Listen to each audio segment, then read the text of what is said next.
오늘은 고린도전서 11장 17절부터 34절의 말씀 전하도록 하겠습니다. 이 말씀을 준비하기 전에 뭐라고 제목을 붙이면 좋을까 고민을 좀 해봤습니다. 물론 이 말씀은 제목 붙이지 않아도 당연히 성만찬에 대한 제정에 대한 부분입니다. 그러니까 우리가 교회 안에서 정기적으로 드리는 이 성만찬에 대한 예식에 대한 어떤 가이드라인 같은 것인데요.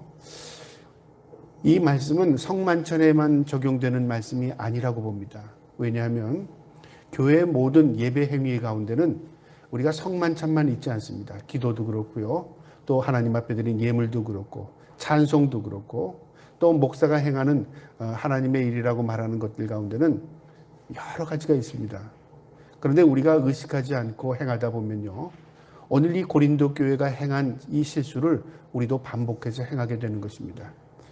오늘날 우리가 코로나 바이러스 때문에요. 지금 많은 어려움을 경험하고 있습니다. 세상에 어려움 당하지 않는 사람이 없을 정도인데요. 교회도 마찬가지입니다. 그래서 오늘날 교회들이 왜 우리를 이렇게 핍박하느냐. 사실 이것은 핍박이라고 볼 수가 없습니다. 저는 개인적으로 그렇게 생각하는 겁니다. 그런데 이것 왜 우리 교회를 핍박하느냐?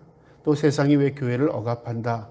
그리고 교회를 예배를 드리지 말라고 한다, 드리라고 한다. 이것은 종교의 자유의 침해가 된다. 이게 법적으로 자꾸만 접근을 하다 보니까 국가와 교회가 대립관계의 모습을 보이는 것 같아 참 마음이 아픕니다. 우리가 성경을 어떤 관점에서 해석하느냐에 따라서요, 큰 실수를 범하기도 하고요. 또 그것이 영원히 씻지 못할 아픔으로 남기도 합니다. 그것뿐만 아니라 그 일로 인해서 복음도 막히게 되고요. 또 본질이 왜곡되어서 하나님과는 전혀 관계없는 일로 일을 행하게 될 때가 참 많습니다. 오늘날 우리가 살아가는 사회에 그런 것들이 참 많습니다. 우리가 믿음으로 사는 것이고 우리가 하나님이 우리 주신 사명대로 사는 것, 그게 성경 말씀인데 그게 아니라 우리가 국가에 속해 있는 국민으로서 마치 애국하는 것이 애국하지 말라는 얘기가 아닙니다. 누구보다 그리스도인들은 당연히 애국을 해야 합니다. 그러나 애국하는 것이 마치 성경적인 것으로 또 마치 우리가 함께 국가에 대해서 항의하는 것이 성경적으로 잘못 왜곡이 되면요. 결국 우리는 잘한다고 생각했지만 성경과는 전혀 관계없는 일을 행할 때가 오늘날 많다 그 말이죠. 그래서 저는 이 말씀의 제목을 뭐라고 붙였냐면 세상으로부터 비난받지 않는 교회. 좀 생뚱맞죠? 세상으로부터 칭송을 받는 교회가 당연한 겁니다. 그런데 오늘날 형편은 세상으로부터 비난을 받는 그런 교회가 되어가고 있습니다. 그래서 염려스러운 겁니다. 목사로서.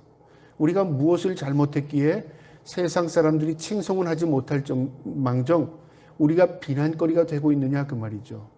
간단하게 우리가 오늘날 코로나 바이러스 때문에 물론 정상적인 교회라고 말하지는 못하지만 이단이지만 많은 수의 사람들이 코로나 바이러스 걸려서 국민에게 해를 입혔다.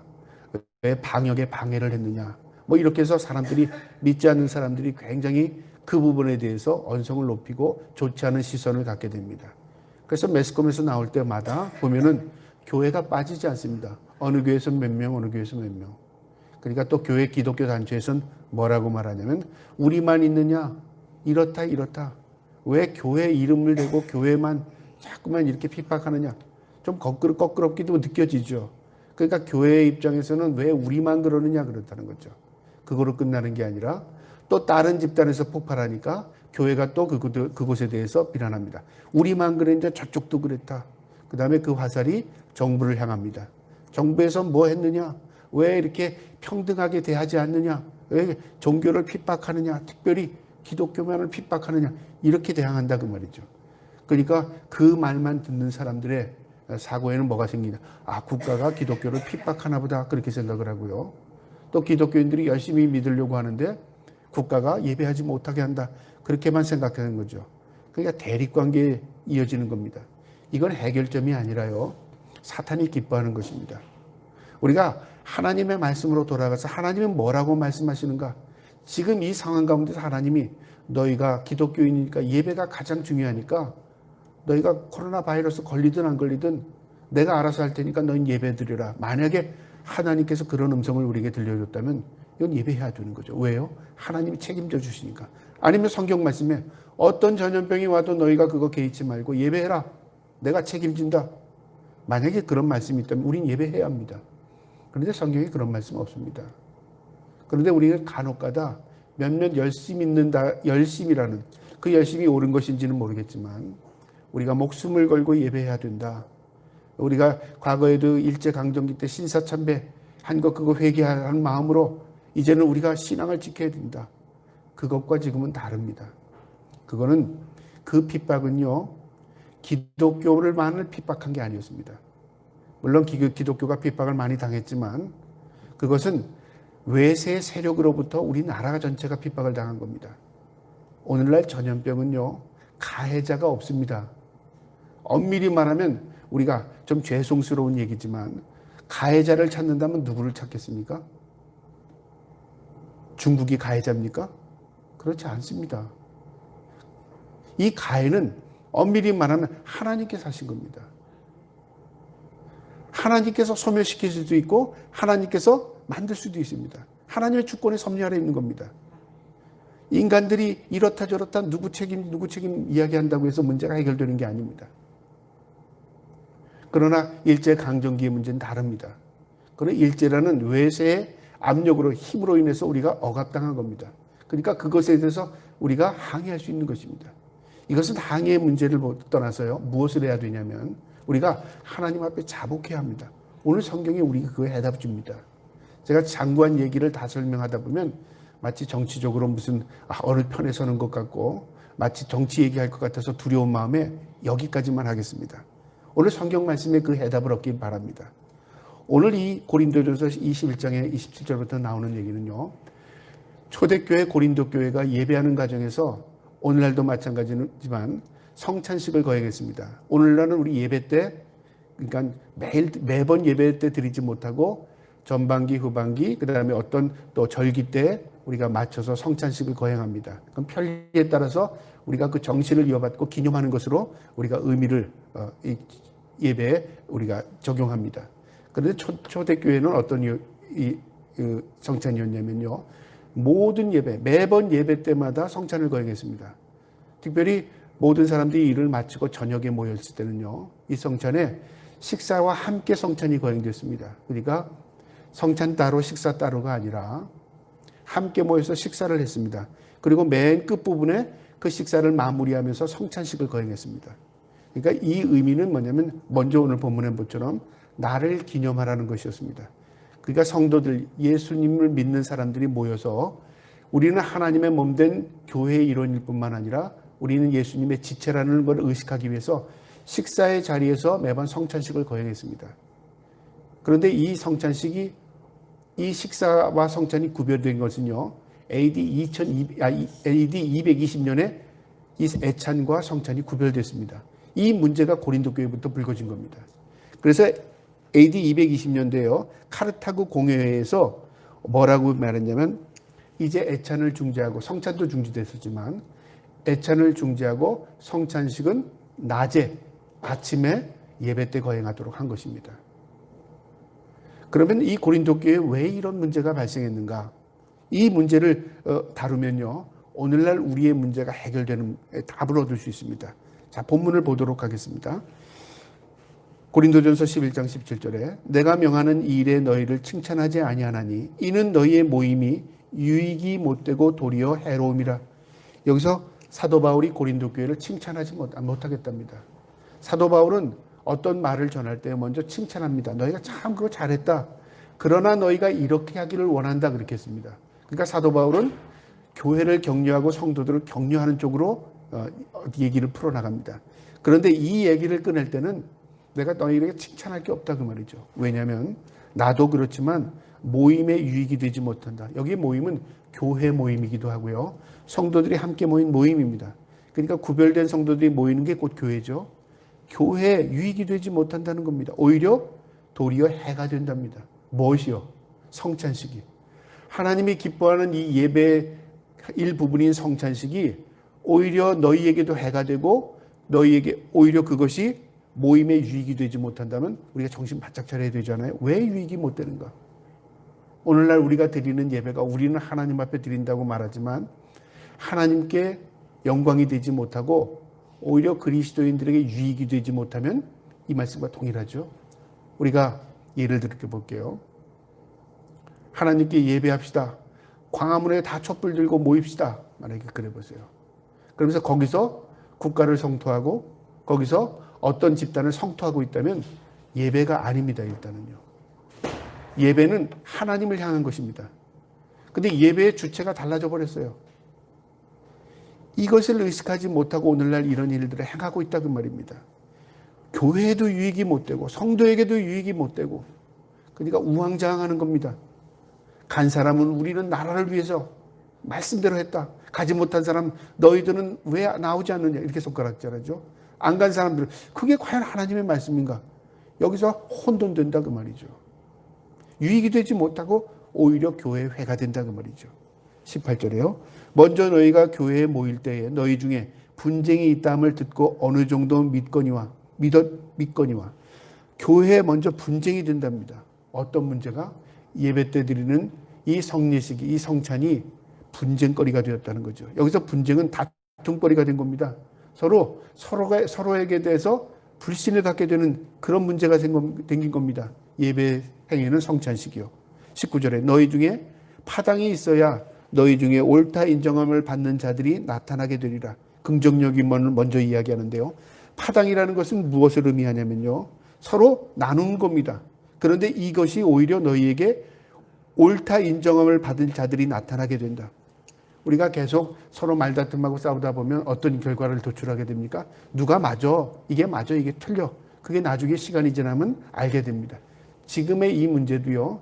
나중에 5년 후, 10년 후 아니면 뭐 내년이나 언젠가는 어느 시점에 가서 정리가 될 겁니다. 역사가 말해줄 겁니다. 그때 우리 기독교가 참 타락했었어. 그때 기독교가 방향을 잃었어.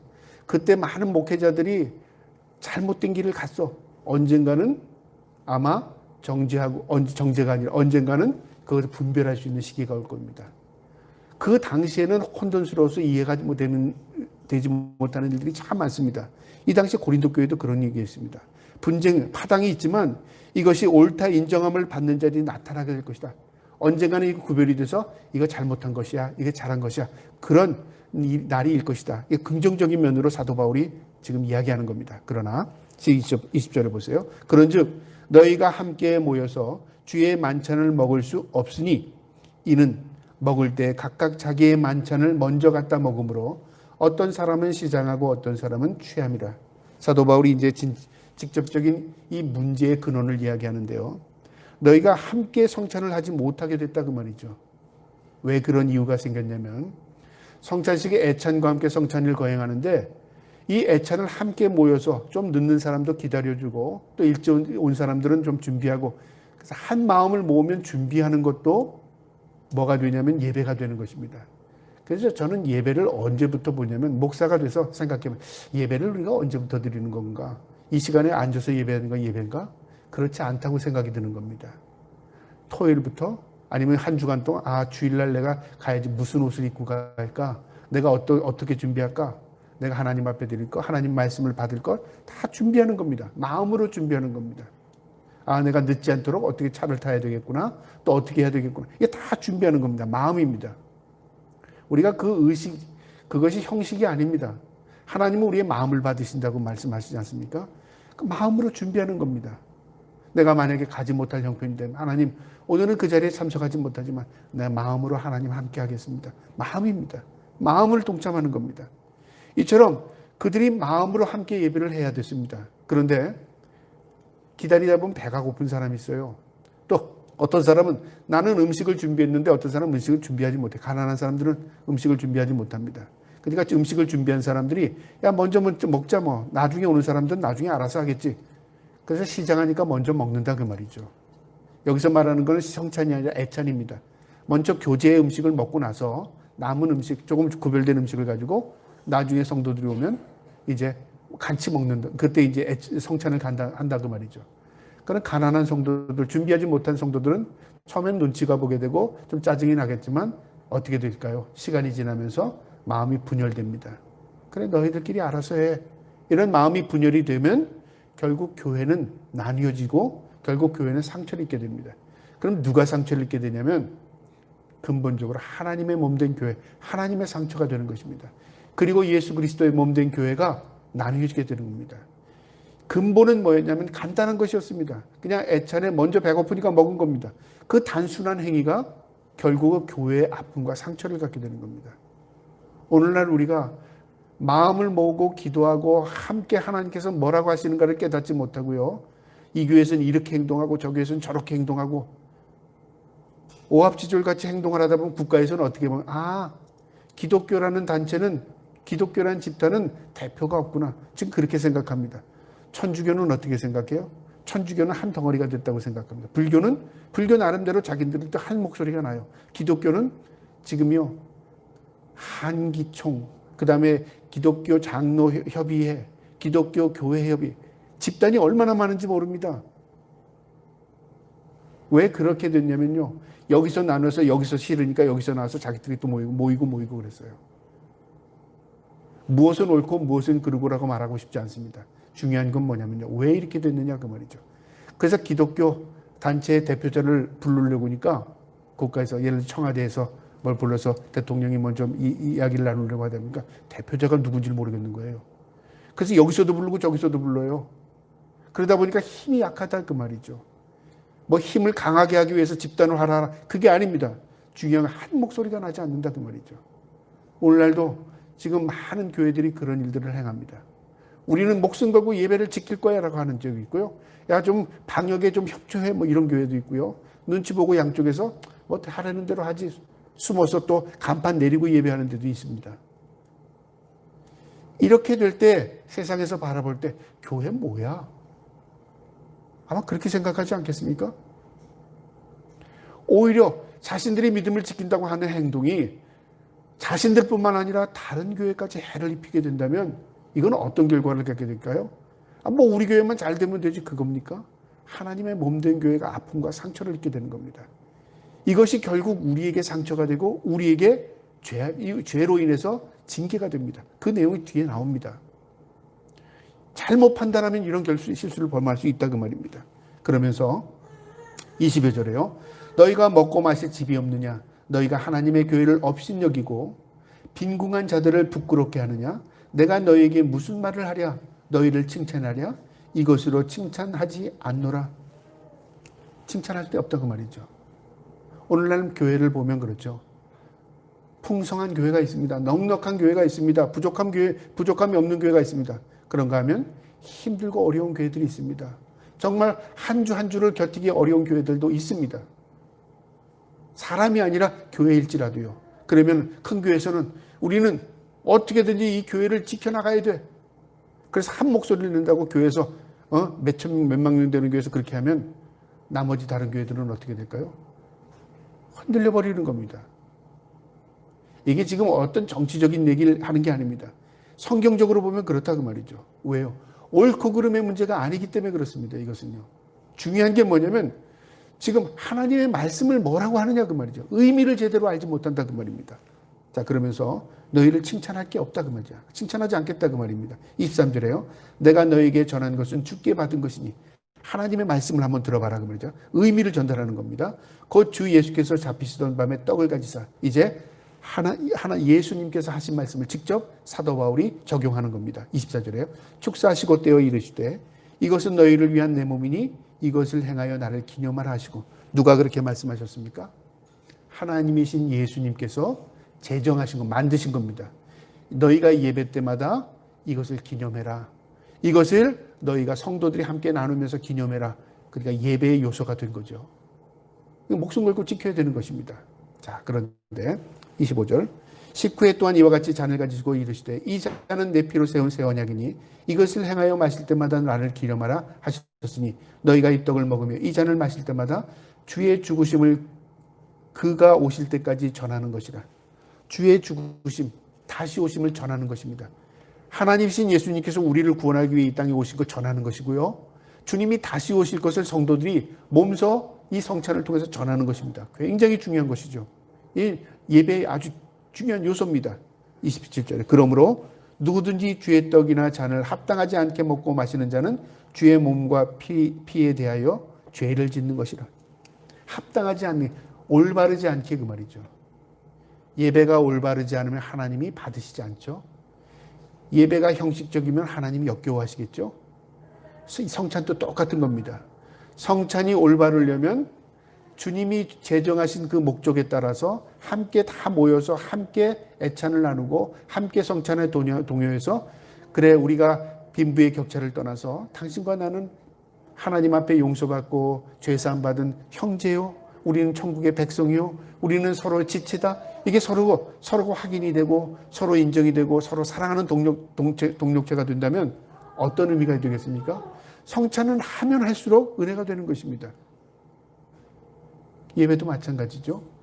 예배가 모든 교회에서 예배할 때 우리 교회가 아닐지라도 저 교회에서 예배하면 나도 저 예배에 참석하고 싶어.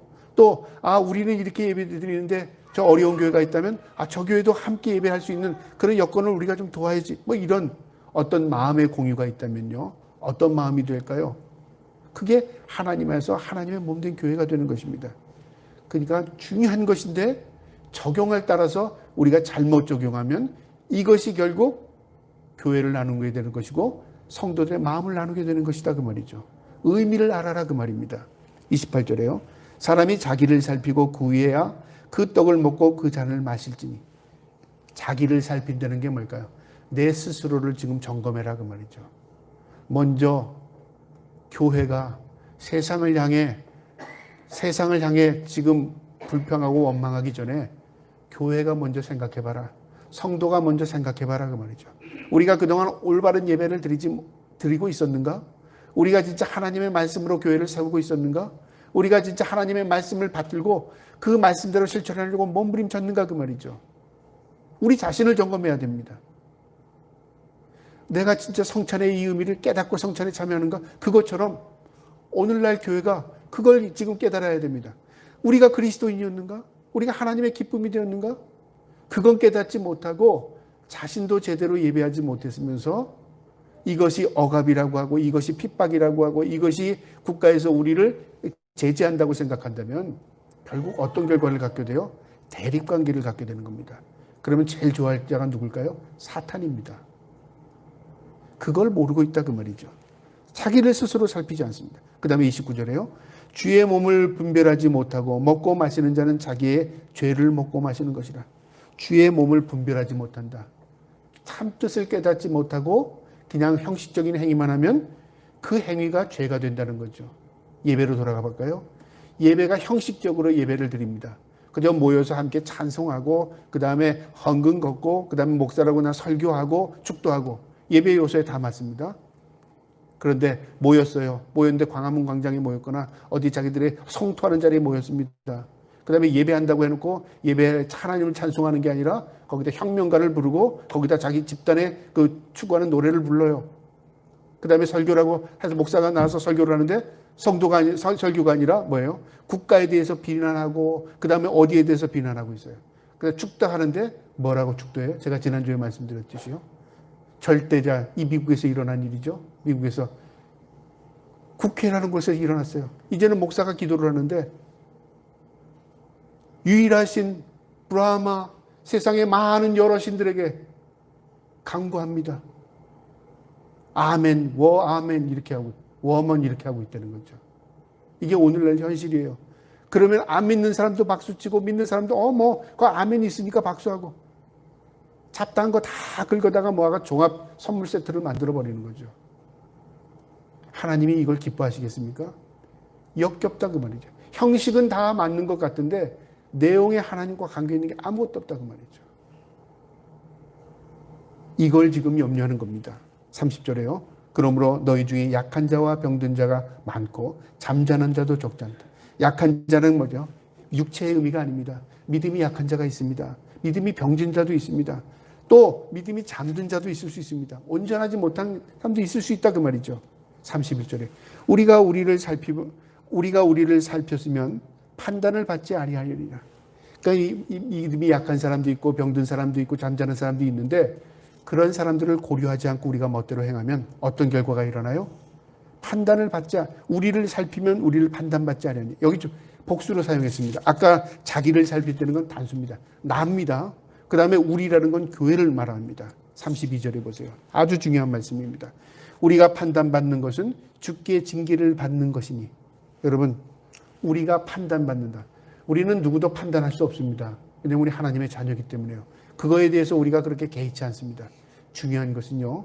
근데 그 판단하고 있다면, 세상 사람들이 교회를 손가락질을 하고 있다면 누구의 징계예요? 하나님의 징계입니다. 주께 징계를 받은 것이니. 이 징계라는 것은 심판과 다릅니다. 징계는 뭐냐면요. 사랑하는 자녀가 말을 안 들어요. 그러면 체벌을 해요. 왜 체벌을 하죠? 고치기 위해서, 돌이키기 위해서, 회개하기 위해서, 다시 부모가 원하는 삶을 살아가게 하기 위해서. 하나님께서 하나님의 백성에게 징계를 하는 것은요, 그들을 버리는 게 아닙니다. 돌이키기 위해서 하나님 말씀으로 돌아가고 그가 빛과 소금으로 살게 하시고, 그리고 하나님이 기뻐하는 삶을 살게 하도록 하나님께서 사랑하는 백성에게 징계를 하는 겁니다. 그러니까 세상이 교회를 핍박하는 것은, 핍박이 아니라 교회를 판단하는 것은 우리가 하나님 앞에 이 징계를 받는 것으로 이해해야 된다 그 말이죠. 코로나 바이러스의 문제가 아니라 이것 때문에 교회가 어렵다. 그것은 무엇을 의미하냐면 우리가 하나님 앞에 바로 살지 못했구나. 우리 그리스도인들이 하나님 앞에 바로 살지 못했구나. 교회가 하나님 앞에 바로 세워지지 못했구나. 그걸 알아야 하는 것입니다. 그게 징계를 받는 것이랍니다. 그 이유는 우리로 세상과 함께 징계함을 받지 않게 하려 합니다. 왜 우리를 징계하는 이유가 있죠? 세상과 함께 심판받지 않게 하려 하는 겁니다. 정죄함이 뭐냐면 심판입니다. 징계는 돌이키게 하는 것이고요. 정죄는 심판입니다. 돌이키는 게 아닙니다. 우리가 교회가 세상의 집단들처럼 함께 가다가 세상의 심판을 받을 때 교회가 심판받지 않게 하기 위해서 하나님께서 우리를 징계하는 것이라, 그거로 받아들여라 그 말이죠. 정신 차려라 그 말입니다. 이게 세상이 우리를 판단하는 겁니다. 교회가 그래. 저는 가만히 생각해 봤습니다. 목사로서, 세상 사람들의 종교인으로서. 여러분, 만약에요, 저 목사로서 봅니다. 어떤 스님이 돌을 열심히 닦아요. 산중에서 돌을 닦고 속세와 단절을 하고 도만 닦아요. 어떤 사람이 그 사람 비방할까요? 아이고, 저 사람은 앞이 꽉 막혔어. 저 사람은 나오지도 않고 거기만 있어. 욕합니까? 욕 안 합니다. 아우, 저 사람 참 그냥 저기 신령한 스님이야. 이렇게 얘기하지 않겠습니까? 그래서 어떤 종교의 지도자가 거기에 심취해서 열심히 그 일을 열심히 해요. 아이고, 저 사람 세상과 등지고 살아. 답답한 사람이야. 그렇게 말할 수 있는 사람이 있겠습니까? 아닙니다. 저 사람 우리와 달라. 목사에게 돌아올까요? 목사가 이거하고 저거하고 세상 일 다 하고 명예를 다 추구하고 세상 사람들이 하는 것보다 훌륭한 일 많이 하고 업적 많이 쌓고, 야, 저 사람 대단한 사람이야. 그렇게 할까요? 저 사람 직업이 뭐야? 저 사람 뭐 하는 사람이야? 그러지 않았겠습니까? 하나님 앞에 우리가 살아갈 때 어떻게 살아야 되는 걸 가르쳐 주는 겁니다. 이처럼 하나님이 기뻐하는 것이 무엇인가를 깨닫을 때 우리의 방향을 갖게 되는 거예요. 하나님께 묻지 않습니다. 우리가 하나님 앞에 물었습니까? 우리 한국교회가 함께 모여서 지도자들이 모여서 하나님 뭐라고 말씀하십니까? 우리가 머리를 맞대고 한번 생각해 봅시다. 이게 진짜 하나님 앞에 징계라면 우리가 회개해야 되는 것이고요. 이게 진짜 국가적으로 핍박이라면 청당하게 대표자를 세워서 이거는 잘못된 것입니다. 항의할 수 있는 거 아니겠습니까? 그렇게 하지 않았어요. 그렇게 하지 않고 어떻게 각자의 목소리를 내고 있다 그 말이죠. 그래서 오히려 안 믿는 사람들도 더 끌어들여서 집단화시킵니다. 야, 저 목사님 이 사회에서 뛰어난 사람이야. 국가에서 지금 우리가 국가에 지금 안 좋은 게 있는데 저 사람이 쓴 소리를 하고 있어. 우리도 저 사람 밀어줘야지. 이렇게 된다면요, 그것은 방향성을 잃어버린 겁니다. 교회는 한마디로 말하면 교회입니다. 교회는요, 예수 그리스도의 몸입니다. 교회의 주인은 하나님이십니다. 우리는 그에 소속되어 있는, 붙어 있는 가지들입니다. 우리는 예수 그리스도의 몸된 교회의 지체들입니다.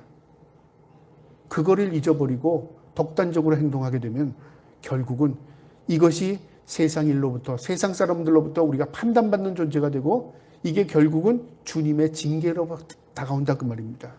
33절에 그런즉 내 형제들아, 먹으러 모일 때에 서로 기다리라. 그러므로 이 문제 해결은 다른 게 아니라 먼저 먹지 마. 배고파도 기다려 그 말이죠. 오늘날 너희들 멋대로 행동하지 마 그 말이죠. 어떻게 하라고요?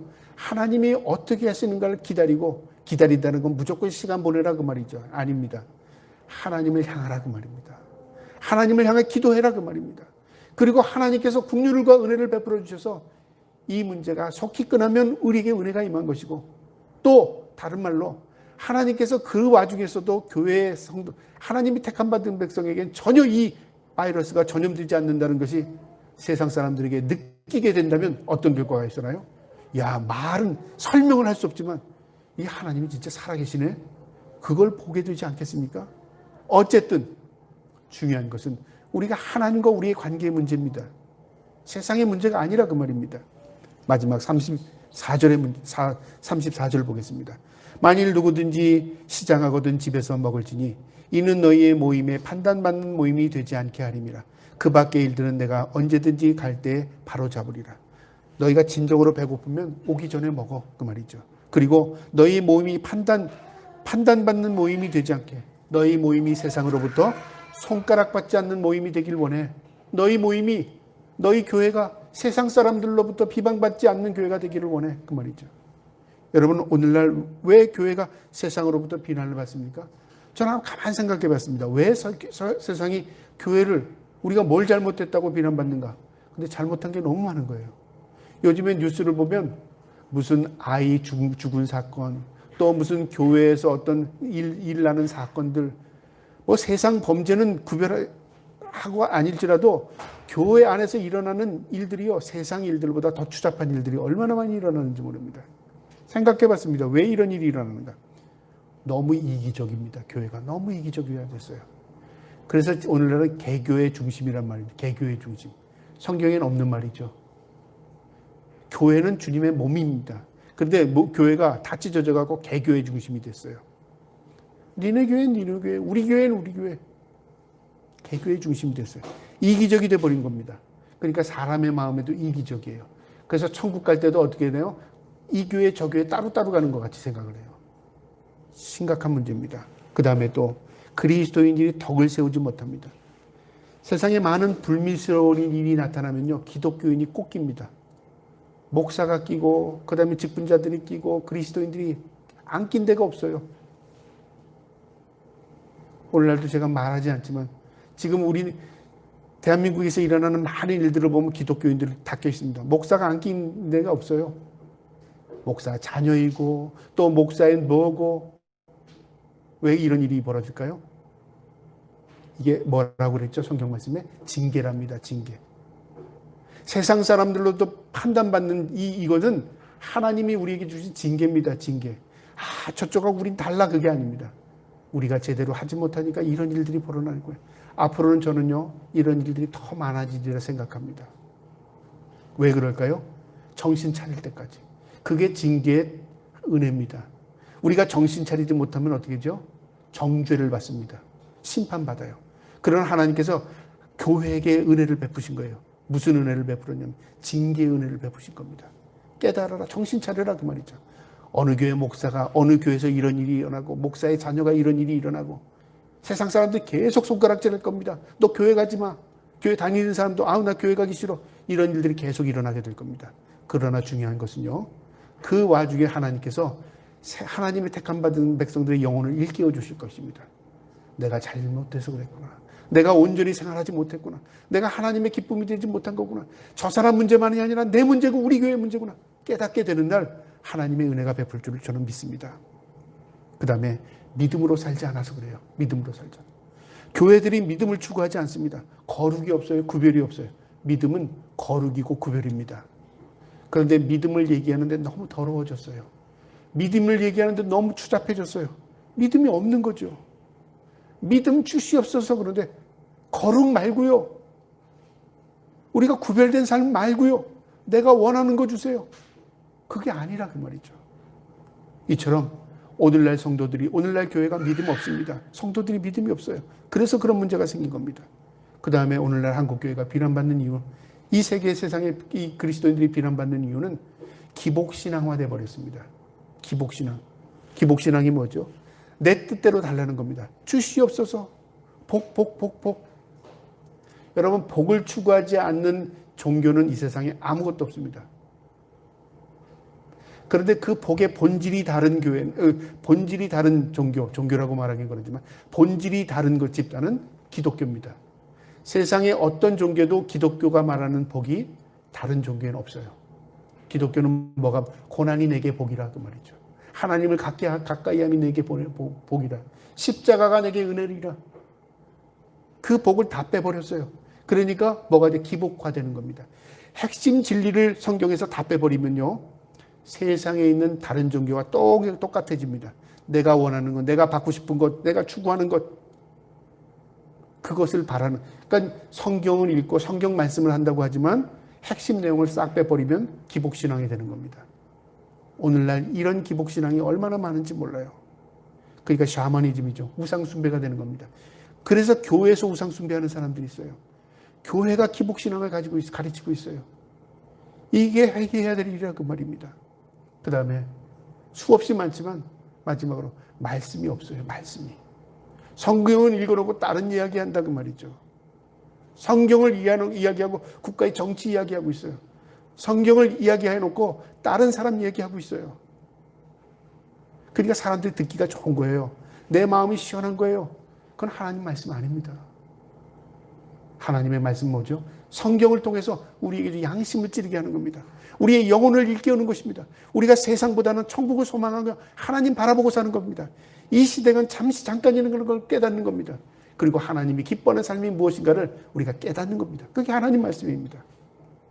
결국 오늘 우리에게 주시는 이 말씀의 교훈은 뭐냐면요, 우리가 교회가 세상으로부터 비난받지 않으려면 우리 자신이 먼저 세상으로부터 관점에서 우리 자신을 살펴야 합니다. 내가 진짜 그리스도인인가? 우리가 진정으로 하나님이 기뻐하는 삶을 살았는가? 우리 자신이 먼저 점검해야 된다 그 말이죠. 그리고 어떻게 하라고요? 하나님의 말씀으로 돌아가야 합니다. 내가 구별된 삶을 살아야 합니다.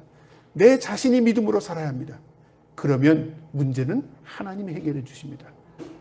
한국교회가 믿음으로 다시 서면요, 하나님께서 한국교회를 더 크게 부흥시켜 주실 줄 믿습니다. 그 다음에 오늘 이 말씀의 교훈은 뭐냐면 우리가 세상의 사람들이나 형제를 서로 배려하고 있는가를 살펴야 합니다.